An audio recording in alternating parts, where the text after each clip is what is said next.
الحمد لله رب العالمين وصلى الله تعالى على خير خلقه سيدنا محمد وآله وصحبه وبارك وسلم أجمعين أما بعد.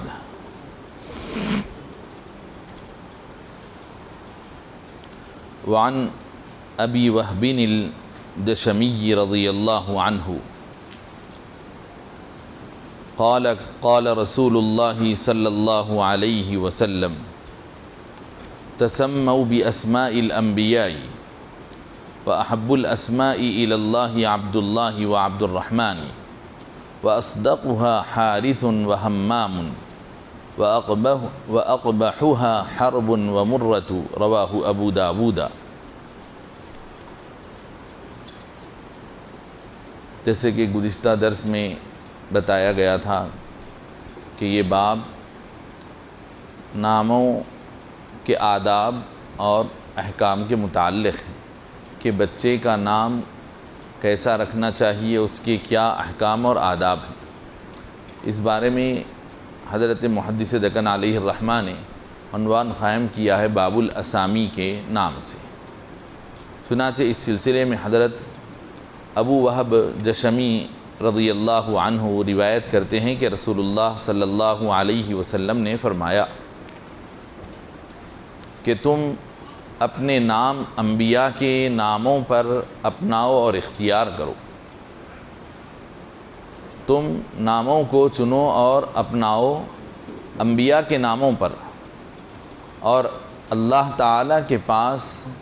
پسندیدہ ترین نام عبداللہ اور عبد الرحمن ہیں،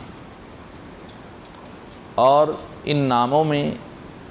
سب سے زیادہ سچائی کے پے کر نہایت سچے نام ایک تو حارث ہے اور ہمام ہے، اور ان میں بدترین نام حرب اور مرہ ہے. اس کو روایت کیا ہے امام ابو داود نے. تو یہاں پر نبی پاک صلی اللہ علیہ وسلم کچھ ہدایات دیے ہیں، اور مسلمان بچوں کا نام کیسا ہونا چاہیے اس بارے میں کچھ معیارات کو حضور پاک علیہ الصلاۃ والسلام نے بیان فرمایا، اس کے گائیڈ لائنز دے دی. پہلی بات تو یہ فرمائی گئی کہ تم اپنے ناموں کے سلسلے میں انبیاء کے ناموں کو پیش نظر رکھو. تم جب ناموں کو چننے لگو تو انبیاء کے ناموں پر ناموں کو چنو. ایک بات یہ بتائی گئی کہ اپنے بچوں کا نام انبیاء کے ناموں سے نیت کرتے ہوئے، انبیاء کے ناموں سے نسبت دیتے ہوئے رکھو، تاکہ بچے کے اندر اس نبی کی سیرت اور ان کا کردار جب بچہ سنتا ہے تو بچے کے اندر بھی اس نام کے حوالے سے جب اس نبی کا کردار اور کیریکٹر بچے کے سامنے آئے گا تو بچہ 100% تو اس نبی کے کردار اور کیریکٹر پر نہیں اترے گا، لیکن کوشش کرتا رہے گا زندگی بھر کہ اگر اس کا نام ابراہیم رکھا جائے اور بچے کو یہ معلوم ہو جائے کہ میرا نام ابراہیم اس لیے رکھا گیا ہے کیونکہ اس نام کے اللہ کے ایک انتہائی مقرب نبی تھے اور اللہ کے خلیل ہیں، اللہ نے ان کو اپنا خلیل اور دوست قرار دیا،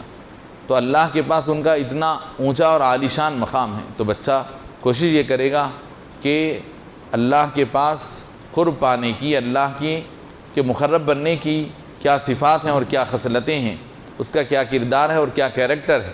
بچہ اب حضرت ابراہیم علیہ السلام کی سیرت کو پڑھنے کی کوشش کرے گا، سننے کی کوشش کرے گا، اور پھر وہ صفات اپنے اندر پیدا کرنے کی کوشش کرے گا. ان حضرت ابراہیم کی سیرت پر اپنی سیرت کو بنانے کی کوشش تو کرے گا. تو یہ مقصد ہے انبیاء کرام کے ناموں پر اپنے نام رکھنے کا. پھر اسی طرح نبی پاک علیہ الصلاۃ والسلام دوسری ہدایت اس میں یہ ارشاد فرمائے کہ اللہ کے نزدیک پسندیدہ ناموں میں عبداللہ اور عبد الرحمن ہیں، یعنی وہ نام جو اللہ رب العزت کی جانب بندے کو نسبت دیتے ہوئے رکھے جائیں. ہم بندے اپنے آپ کو اللہ کی ذات یا صفت سے نسبت دیتے ہوئے اپنا نام رکھ لیں. اللہ کا کسی بھی اسم مبارک، اللہ کے اسماء حسنہ میں سے کوئی بھی صفت کا نام لیا جائے اور اس نام سے عبدیت کی نسبت دیتے ہوئے نام رکھا جائے، جیسے عبداللہ اللہ کا بندہ، عبد الرحمن رحمان جو اللہ ہے اس کا بندہ، عبد الرزاق رزاق کا بندہ، عبد الرحیم رحیم کا بندہ، عبد الکریم بزرگ ہستی کا بندہ۔ تو جیسے کہ بتایا گیا تخلقوا باخلاق اللہ، کہ اللہ کے اخلاق میں اپنے آپ کو ڈھالو، کہ تم اللہ کے اخلاق کو اپناؤ،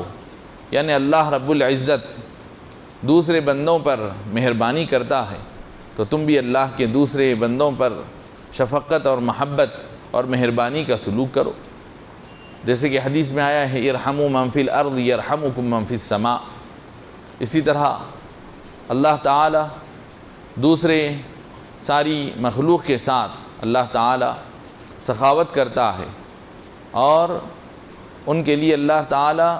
ان سے کسی صلے کو مانگے بغیر، اللہ تعالیٰ ان سے کسی بات کا صلہ مانگے بغیر اللہ تعالیٰ ان پر انعام اور اکرام کرتا ہے۔ تو لہذا ہم بندوں کو چاہیے کہ اللہ کی مخلوق کی خدمت کریں اور اس خدمت کا صلہ اللہ سے مانگیں، مخلوق کے لیے بے لوث ہو کر خدمت کریں۔ تو اس طرح یہ اللہ تعالیٰ کی صفات سے ہم اپنے اگر نام رکھیں گے تو اس میں بندے کے اندر بھی اللہ کے اس نام کی اس صفت کی تاثیر پیدا ہوگی۔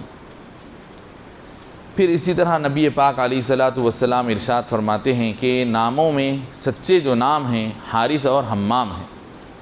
یعنی حارث کے معنی ہے محنت کرنے والا، ایک کسان اور کاشتکاری کرنے والا، کسان محنت کرتا ہے، دن بھر کام کرنے کے بعد وہ محنت مشقت اٹھا کر اپنی کھیتی کو تیار کرتا ہے، تو حارث کے معنی آتے ہیں کسان، کاشتکاری کرنے والا، محنت کرنے والا۔ تو بندے کے لیے اگر حارث نام دیا جاتا ہے تو بندے کے حق میں حارث کا نام رکھنا یہ انتہائی سچائی اور حقیقت پر مبنی ہے کہ بندہ اس کو اپنی زندگی کے لیے محنت کرنے کی نوبت پڑتی ہے، محنت کرنے کی جستجو کرنے کی ضرورت پڑتی ہے۔ اور حمام کے معنی ہے ارادہ کرنے والا، ارادہ کرنے والا۔ تو بندہ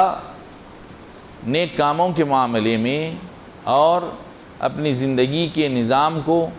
سنبھالنے اور چلانے کے لیے ارادہ کرنے والا ہونا چاہیے، پرعزم ہونا چاہیے۔ اور ان ناموں میں بدترین نام ہیں حرب اور مرہ، بدترین نام ہیں معنی کے اعتبار سے، مطلب کے اعتبار سے، کیونکہ حرب کے معنی آتے ہیں جنگ، تو اللہ تعالیٰ پسند نہیں فرماتا ہے لڑائی جھگڑے کو، اور جہاں کہیں بھی بات لڑائی اور جھگڑے اور جھگڑالو لوگوں کی بات آئی تو اللہ تعالیٰ نے قرآن پاک میں ان سب کی مذمت فرمائی۔ اسی طرح ایک اور نام ہے مرہ، جس کے معنی ہے کڑوا۔ تو یہ معنی بھی کوئی اچھے نہیں ہے کہ ایک انسان کے لیے آپ ایسا لفظ دے رہے ہیں کہ جس کے معنی ہے کڑوے کے، تو اب ظاہر ہے وہ کڑواہٹ، وہ ترشی والے جو معنی ہیں وہ آدمی کی ذات میں بھی اثر کریں گے، اس کی طبیعت کے اندر بھی وہ کیفیت پیدا ہوگی کہ وہ دوسرے بندوں کے ساتھ وہ سخت لہجے میں بات کرے گا، دوسروں کے ساتھ وہ کرخت لہجے میں بات کرے گا، دوسروں کے ساتھ مہربانی کا جذبہ اس کے اندر نہیں رہے گا۔ تو اس لیے نبی پاک علیہ الصلاۃ والسلام نے حرب جس کے معنی جنگ کے آتے ہیں اور مرہ جس کے معنی کڑوے کے آتے ہیں، ان دو ناموں کو حضور نے قبیح قرار دیا، بدترین قرار دیا۔ اس کو روایت کیا ہے امام ابو داؤد نے۔ وعن ابن عمر رضی اللہ عنہما قال قال رسول اللہ صلی اللہ علیہ وسلم ان احب اسمائکم الی اللہ عبد اللہ وعبد الرحمن، رواہ مسلم۔ حضرت سیدنا عبداللہ بن عمر رضی اللہ عنہما روایت کرتے ہیں کہ رسول اللہ صلی اللہ علیہ وسلم نے ارشاد فرمایا، بے شک تمہارے ناموں میں سب سے زیادہ پسندیدہ اللہ کو، اللہ کے نزدیک سب سے زیادہ پسندیدہ نام، محبوب ترین نام عبداللہ اور عبد الرحمن۔ تو اللہ کی عبدیت، اللہ کی جانب نسبت دیتے ہوئے عبدیت کی، اللہ کے اسماء حسنہ سے عبدیت کی نسبت دیتے ہوئے نام رکھے جائیں، یہ پسندیدہ ہے۔ ان میں بھی بطور خاص عبداللہ اور عبد الرحمن، کیونکہ اللہ کا اسم ذات ہے، اور الرحمن اللہ کا اسم ذات تو نہیں ہے، اسم صفتی ہے، لیکن الرحمن اللہ ہی کے لیے خاص نام ہے۔ الرحمن اللہ کے لیے ایک خاص نام ہے کہ بندوں کے لیے الرحیم، رحیم کہتے ہیں، بندوں کو کریم کہتے ہیں۔ خود نبی پاک علیہ الصلاۃ والسلام کے لیے قرآن پاک نے رؤوف رحیم قرار دیا، لیکن الرحمن یہ اللہ ہی کے لیے خاص ہے۔ تو اس لیے یہ اللہ تو اللہ کا اسم ذات ہے، الرحمن اللہ کا اسم صفتی ہے، لیکن اللہ کے علاوہ دوسروں کے لیے استعمال نہیں ہوا، اس لیے یہ بھی اللہ کی اسم ذات کی طرح ہے۔ کیونکہ بندوں کے لیے کبھی بھی رحمان نہیں کہا گیا، رحمان نہیں کہا جاتا بندوں کے حق میں، بندوں کے حق میں رحیم کہا جاتا ہے، کریم کہا جاتا ہے، لیکن رحمان اللہ ہی کے لیے کہا جاتا ہے، تو اس لیے اس کی حیثیت اللہ کے اسم خاص کی ہے۔ رواہ مسلم، اس کو روایت کیا ہے امام مسلم نے۔ وعن ابی ہریرہ رضی اللہ عنہ قال قال رسول اللہ صلی اللہ علیہ وسلم اخنى الاسماء یوم القیامت عند اللہ رجل یسمى ملک الاملاک، رواہ البخاری۔ وفی روایت مسلم قال اغیض رجل علی اللہ یوم القیامت واخبثه رجل كان یسمى ملک الاملاک لا ملک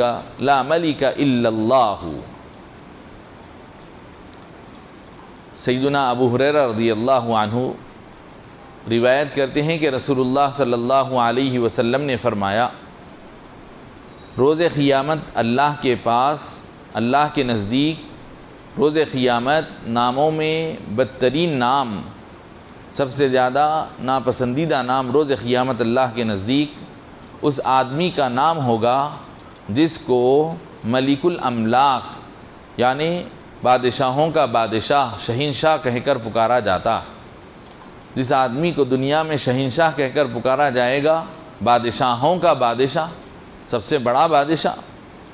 تو یہ نام کسی آدمی کے لیے رکھا جانا اللہ کے پاس روز قیامت ناپسندیدہ ناموں میں سے۔ اس کو روایت کیا ہے امام بخاری نے، اور مسلم شریف کی ایک اور روایت میں یہی معنی اور مطلب کچھ بدلے ہوئے الفاظ کے ساتھ اس طرح آیا ہے کہ روز قیامت اللہ کے پاس سب سے زیادہ ناپسندیدہ اور اللہ کو سب سے زیادہ غضب میں لانے والا، اور اللہ کے پاس سب سے زیادہ ناپسندیدہ آدمی وہ آدمی ہوگا جس کو دنیا میں ملک الاملاک یعنی بادشاہوں کا بادشاہ یعنی شہنشاہ کہہ کر پکارا جاتا تھا۔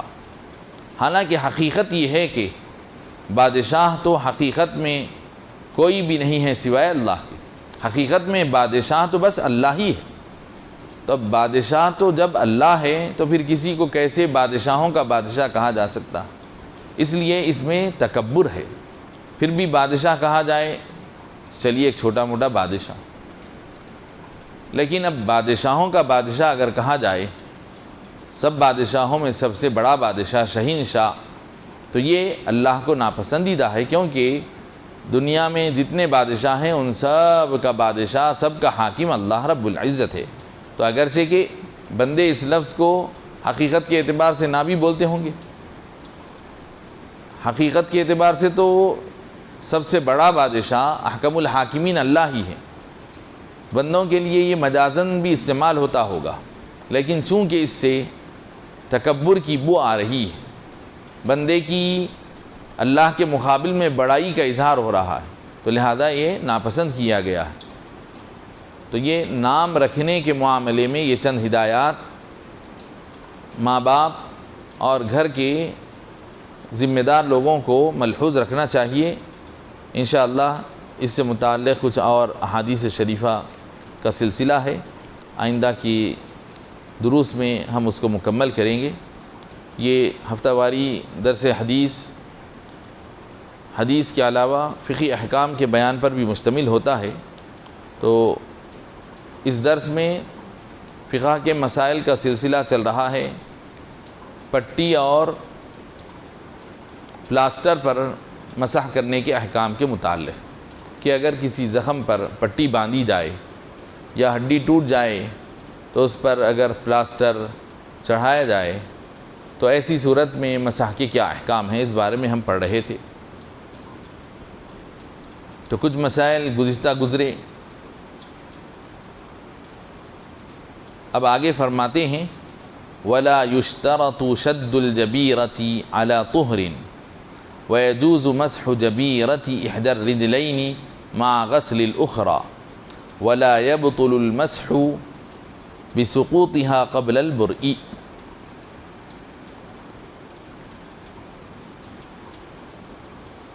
یہ بتا رہے ہیں کہ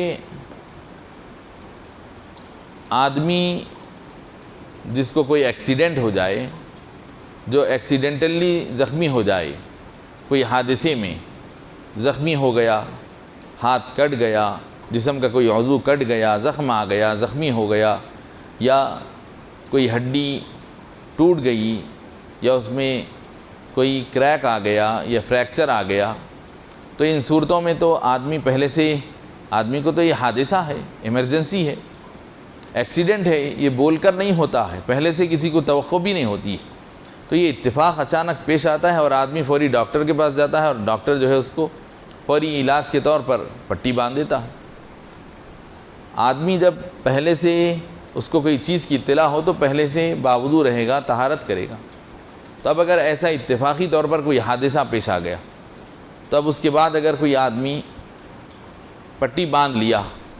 تو اس پٹی کے اوپر سے جب کبھی اس کو وضو کرنے کا وقت آئے گا پٹی کے اوپر سے مسح کر لے گا۔ یہ کوئی ضروری نہیں کہ پٹی باندھنے سے پہلے اس ہاتھ یا اس عضو کو، جسم کے اس پارٹ کو باضابطہ دھو کر پٹی باندھی گئی ہو، اس کی کوئی ضرورت نہیں۔ اس کے برخلاف یہ مسئلہ موزوں کے سلسلے میں بتایا گیا۔ پیر میں جو موزے پہنے جاتے ہیں، پیر میں جو خفین پہنے جاتے ہیں، خفین کے مسئلے میں بتایا گیا کہ اگر کوئی آدمی پیر میں موزے پہننا چاہتا ہے، اپنے پیروں کو سردی سے بچانے کے لیے پیر میں موزے کا استعمال کرنا چاہتا ہے، تو اس آدمی کے لیے یہ ضروری ہے کہ پہلے وہ اپنے پیر کو دھو کر موزے میں پیر ڈالا۔ پیر کو دھوئے بغیر یوں ہی اگر موزے میں پیر ڈال دیا اور موزہ پہن لیا تو پھر وہ اس موزے پر مسح کرنے کا روادار نہیں ہوگا، موزے پر مسح کرنا اس کے لیے جائز اور درست نہیں ہوگا۔ پیر میں جو خفین پہنے جاتے ہیں، موزے پہنے جاتے ہیں، موزے پر مسح کرنا اسی وقت جائز ہوگا جب کہ آپ پیر کو دھو کر موزہ پہنے ہیں تو آپ اس موزے پر مسح کر سکتے ہیں۔ تو کیا جیسے موزے کا حکم ہے پٹی اور پلاسٹر کا بھی یہی حکم ہے؟ تو بتا رہے ہیں نہیں، موزہ چونکہ آپ اپنی مرضی اور اختیار سے پہنتے ہیں، پٹی جو باندھی جا رہی ہے اتفاقی طور پر ایمرجنسی میں اچانک باندھی جاتی ہے، جس کے لیے آپ کے پاس پہلے سے کوئی تیاری اور پہلے سے کوئی امید نہیں ہوتی، اس کی کوئی توقع نہیں ہوتی ہے، تو لہذا پٹی چونکہ اچانک باندھی جاتی ہے اس کے لیے شرط نہیں کہ آدمی نے آیا وہ پٹی یا پلاسٹر دھوئے ہوئے ہاتھ پر، باوضو ہاتھ پر باندھا تھا یا دھویا ہوا نہیں تھا۔ اگر دھویا ہوا تھا اور اس پر پٹی باندھی گئی تو لہذا اس کو اس پٹی پر مسح کرنا جائز ہوگا، ورنہ جائز نہیں ہوگا۔ ایسا مسئلہ پٹی کے سلسلے میں نہیں ہے، پٹی کے سلسلے میں ایسا مسئلہ نہیں۔ پٹی کے معاملے میں آپ کو بالکل عام اجازت ہے کہ پٹی اگر باندھ لی گئی ہے، آپ پلاسٹر پہن لیے ہیں، جب کبھی وضو کا وقت آئے گا آپ اپنی پٹی پر ہی کچے ہاتھ کو پھیر لینا، آپ کا پٹی پر مسح کرنا اس عضو کو دھونے کے برابر ہے، اس میں آپ کے لیے کوئی حرج نہیں ہے۔ وَيَجُوزُ مَسْحُ جَبِيرَةِ إِحْدَى الرِّجْلَيْنِ مَعَ غَسْلِ الْأُخْرَى۔ اب اس کے بعد ایک اور مسئلہ یہ بتا رہے ہیں کہ اگر دو پیروں میں سے کسی ایک پیر پر پٹی یا پلاسٹر لگا ہوا ہے، کسی ایک پیر پر پٹی یا پلاسٹر باندھا ہوا ہے اور دوسرا پیر نارمل ہے، ایک ہاتھ زخمی ہے اس پر پٹی ہے، دوسرا ہاتھ صحت مند ہے، ٹھیک ہے، نارمل ہے، اس پر پٹی نہیں، تو کیا ایک ہاتھ پر مسح کر کے دوسرے ہاتھ کو دھو سکتے ہیں یا پھر دونوں پر مسح کرنا چاہیے؟ تو بتا رہے ہیں کہ جس ہاتھ پر آپ کے یا جس پیر پر زخم ہے، پٹی بندھی ہوئی ہے، اس پر مسح کرنے کے ساتھ ساتھ آپ دوسرے اچھے ہاتھ کو، پیر کو دھو سکتے ہیں، اس میں کوئی حرج کی بات نہیں ہے۔ البتہ موزوں کے معاملے میں ایک پیر میں موزہ پہن کے اس پیر پر مسح کر رہے ہیں اور دوسرے پیر کو موزے سے باہر رکھتے ہوئے اس پیر کو دھو رہے ہیں، ایسا جائز نہیں۔ اگر ایک پیر کھلا ہوا ہے تو دوسرا پیر جو موزے میں ہے اس کو بھی نکال دینا پڑے گا، اور دونوں پیروں کو موزے سے باہر نکال کر پیر کو دھونا پڑے گا۔ اگر موزوں کے معاملے میں اگر آپ ایک پیر کو دھو رہے ہیں تو پھر ساتھ میں دوسرے پیر کو بھی دھونا ہی لازمی ہوگا، ایک پیر کو دھوتے ہوئے دوسرے پر مسح نہیں کر سکتے، لہذا ایک پیر پر مسح کرنا موزوں میں جائز نہیں ہے۔ یہ فرق بتانا چاہتے ہیں موزوں پر مسح کا اور پٹی پر مسح کا۔ وَلَا يَبْطُلُ الْمَسْحُ بِسُقُوطِهَا قَبْلَ الْبُرْءِ۔ اب اس کے بعد ایک اور مسئلہ یہ سمجھا رہے ہیں کہ اگر پٹی جو زخم پر باندھی گئی تھی، تو جو پٹی ہوتی ہے، چاہے وہ بڑی پٹی ہو یا چھوٹی سی پٹی ہوتی ہے، بینڈیج وغیرہ لگا دیے جاتے ہیں، تو بسا اوقات زخم اندر سوکھ جاتا ہے، جیسے جیسے زخم سوکھتا ہے خود بخود پٹی آہستہ آہستہ جسم کو چھوڑنے لگتی ہے، زخم سے وہ آہستہ آہستہ جسم کی چمڑی کو پٹی چھوڑ کر علیحدہ ہونے لگتی جاتی ہے، اور جب زخم پورا اچھا ہو جاتا ہے خود بخود گر جاتی ہے، ہم کو کھینچ کر نکالنے کی ضرورت بھی نہیں پڑتی۔ لیکن بسا اوقات ایسا بھی ہوتا ہے زخم مندمل بھی نہیں ہوتا، زخم پوری طرح سے سوکھا بھی نہیں ہوتا، ابھی زخم کچا رہتا، لیکن پٹی کسی وجہ سے نکل جاتی ہے، کھل جاتی ہے، گر جاتی ہے۔ یہ دو باتیں۔ تو اگر زخم پٹی کے نیچے کچا ہے، ابھی تازہ ہے، ابھی سوکھا نہیں ہے، ابھی پٹی باندھنے کی ضرورت ہے، پٹی ابھی باندھے جانے کی ضرورت ہے، لیکن اس کے باوجود پٹی کھل کر نکل کر گر گئی، جھڑ گئی، تو اب کیا وہ آدمی جو کہ اس پٹی پر مسح کیا تھا، وہ آدمی چونکہ پٹی پر مسح کر کے پٹی جو لگایا ہوا تھا، جب وضو کا وقت آیا تو وضو کے وقت اس نے کیا کیا، اس پٹی کے اوپر مسح کر کے ہاتھ کو پھیر لیا، اور پھر اب جب وہ نماز کے لیے آ رہا تھا اس وقت پٹی نکل کر گر گئی، تو کیا اب اس کو پھر سے اتنے حصے کو دھونا پڑے گا؟ نہیں، دھونے کی ضرورت نہیں ہے، اس لیے کہ پٹی پر مسح کرنا اس زخمی آدمی کے لیے اس مقام کو دھونے کے برابر ہے، اگر زخم باقی ہے تو۔ ہاں البتہ اگر وہ پٹی جو گری ہے، زخم سوکھ گیا اور پٹی نکل کر گر گئی، تو مطلب یہ نکلا کہ آپ کو پٹی باندھے جانے کی اب ضرورت نہیں ہے۔ جب پٹی باندھے جانے کی ضرورت نہیں ہے آپ کو، تو مطلب یہ نکلا کہ اتنا حصہ جو پٹی کے نیچے چھپا ہوا تھا، جب پٹی نکل گئی تو ایسا سمجھا جائے گا کہ اتنا حصہ آپ کا دھویا ہوا نہیں ہے، یعنی وضو میں دھونے میں اتنا حصہ سوکھا رہ گیا،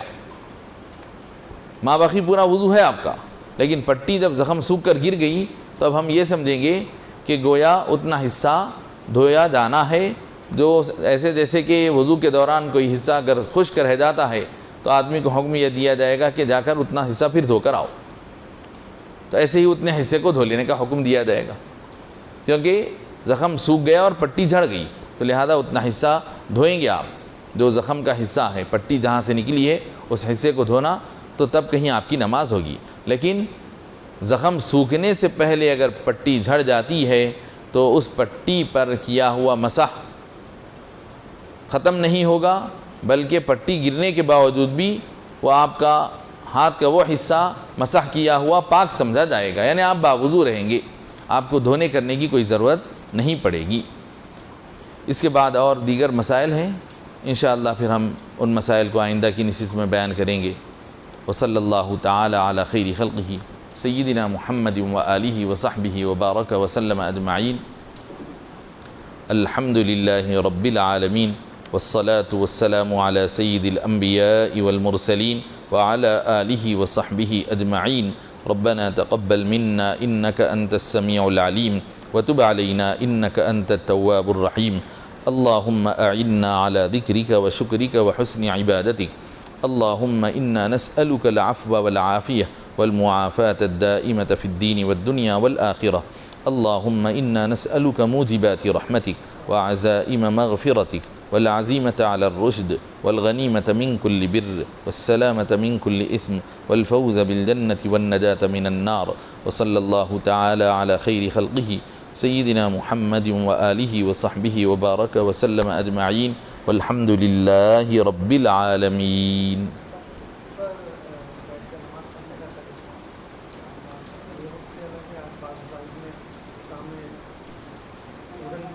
نہیں سامنے سجدہ جو ہے سجدہ لکڑی پر نہیں کرنا، ایسا سامنے کوئی چیز رکھ کر ایسا اس پر سجدہ نہیں کریں گے، بلکہ پیٹھ ہماری جس قدر جھک سکتی، اگر آدمی معذور ہے وہ زمین پر اٹھ نہیں سکتا ہے تو اس آدمی کے لیے بیٹھ کر نماز پڑھنے کی اجازت ہے. لیکن مگر اب بیٹھ کر نماز پڑھنے کی اجازت ہے، البتہ وہ صرف کھڑے نہیں رہ سکتا ہے، کھڑے رہا تو بیٹھ نہیں سکتا، بیٹھا تو اٹھ نہیں سکتا، تب ایسی حالت میں وہ آدمی بیٹھ کر نماز پڑھے گا. لیکن سجدہ جب کر سکتا ہے تو وہ آدمی سجدہ برابر کرے گا زمین پر، تو لہذا کرسی پر بیٹھ کر نہیں پڑھنا چاہیے. اگر اس کو زمین پر بیٹھ کر اٹھنے میں دشواری ہے لیکن زمین پر بیٹھ جا سکتا ہے وہ آدمی اگر زمین پر بیٹھ سکتا ہے تو زمین پر بیٹھ جائے، کرسی پر نہ بیٹھے بلکہ زمین پر بیٹھ کر زمین پر سجدہ کرے.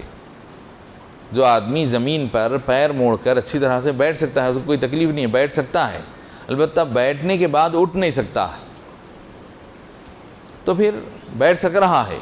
سجدہ بھی کر سکتا ہے پیٹھ موڑ کر، تو پھر اس آدمی کو کرسی پر نماز نہیں پڑھنا چاہیے بلکہ اس کو زمین پر بیٹھ جانا چاہیے. زمین پر بیٹھ کر زمین پر بیٹھنے کی چھوٹ اس کو دی جا رہی ہے، کیونکہ اس کی مجبوری یہ ہے کہ وہ کھڑے نہیں سکتا ہے، بیٹھا ہوا جب ہے تو بیٹھی ہوئی حالت سے وہ کھڑے رہنے میں اس کے لیے تکلیف ہے، گھٹنے میں ایسا درد ہے اس کے لیے. لیکن جب ایک مرتبہ بیٹھ گیا تو سکون سے بیٹھ سکتا ہے، پیٹھ موڑ کے سجدہ بھی کر سکتا ہے، تو پھر ایسے آدمی کے لیے سجدہ کرنا ضروری ہے. اب لوگ یہ سمجھ گئے کہ اٹھنے بیٹھنے میں تکلیف ہے تو لہذا سیدھا کرسی پر بیٹھ جائیں گے، ایسا نہیں. جو آدمی سجدہ بھی نہیں کر سکتا اس آدمی کے لیے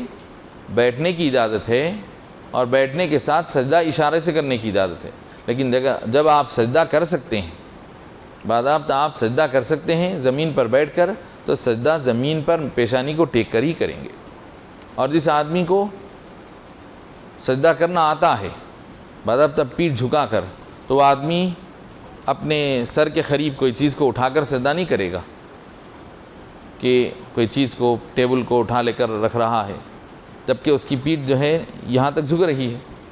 اور ٹیبل یہاں ہے، ٹیبل یہاں رکھ لیا ہے جبکہ اس کی پیٹھ اور جھک سکتی ہے نیچے، تو لہذا ٹیبل رکھنے کا مطلب یہ ہوا کہ وہ جتنا جھک سکتا ہے اس سے بھی کم جھک رہا ہے، تو لہذا سجدے کے لیے جہاں تک وہ جتنا جھک سکتا ہے جھکے، کہ کوئی چیز کو اپنے سر کی جانب اٹھائے نہیں، جتنا جھک سکتا ہے جھکے، بس کافی ہے اس کے لیے. سجدے کے لیے اٹھا کر کوئی چیز پیشانی کو لگانا کوئی ضروری نہیں ہے، بس سجدے کے لیے اشارہ کافی ہے. رکوع کے لیے کچھ ہلکا سا اشارہ، اور سجدے کے لیے اس سے کچھ زائد اگر جھک جاتا ہے تو سجدہ ادا ہو جاتا ہے معذور آدمی کے لیے. جو آدمی سجدہ نہیں کرتا ہے اس کے لیے اشارہ کافی ہے، اور جو آدمی باضابطہ سجدہ کر سکتا ہے اس کے لیے اشارے سے بھی سجدہ جائز نہیں ہے، نہ کوئی چیز اٹھا کر پیشانی کو لگانے سے سجدہ جائز، بلکہ اس کے لیے باضابطہ پورا جھکنا ضروری ہوگا.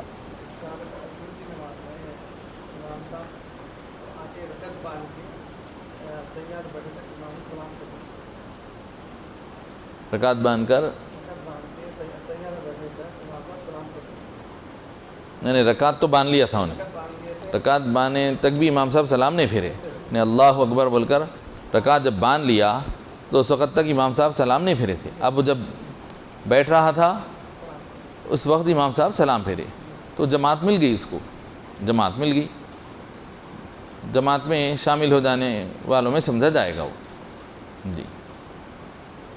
سبحان اللہ و بحمدہ سبحانک اللہم و بحمدک اشہد ان لا الہ الا انت استغفرک و اتوب الیک.